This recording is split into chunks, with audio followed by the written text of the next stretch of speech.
ఈ వేదిక మీద నుంచి నేను పేదలకు ఒకటే విజ్ఞప్తి చేస్తున్నా, మీ మంచి కోసం ఈ ప్రభుత్వం ఆలోచన చేస్తుంది, బ్రహ్మాండమైన ప్రణాళికలు తీసుకొని వస్తుంది.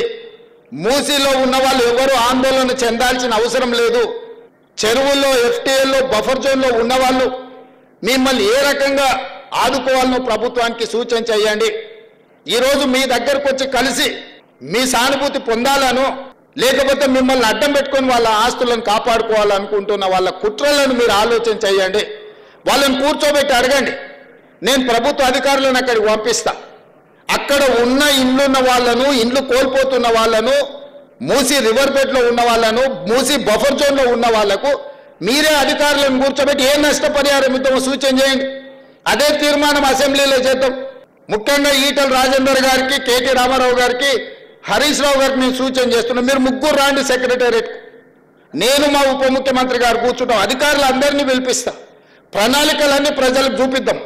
రేపు అనంతగిరి కొండల్లో నుంచి వచ్చే ఈ వరదను, ఈ ఉప్పెనను ఏ రకంగా హైదరాబాద్ నగరం భరిస్తుందో చెప్పండి.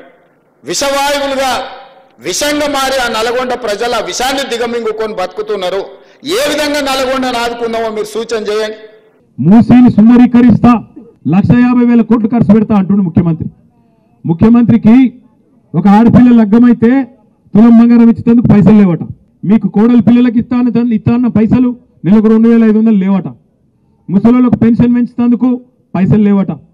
రైతులకు రైతు బంధు ఖాతాలో ఇచ్చేందుకు పైసలు లేవట.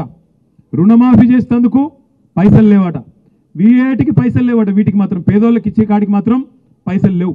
కానీ 1,50,000 కోట్లు మాత్రం మూసీలో మాత్రం పోస్తారట. ఏమిటికి? నేను అడుగుతున్నా ముఖ్యమంత్రి, మూసీతోని ఎంతమంది ఎన్ని ఎకరాలకు నీళ్ళు ఇస్తావు? ఎంతమంది రైతులకు నీళ్ళు ఇస్తావు? అసలు సమాధానం ఉన్నదా నీ కాడ?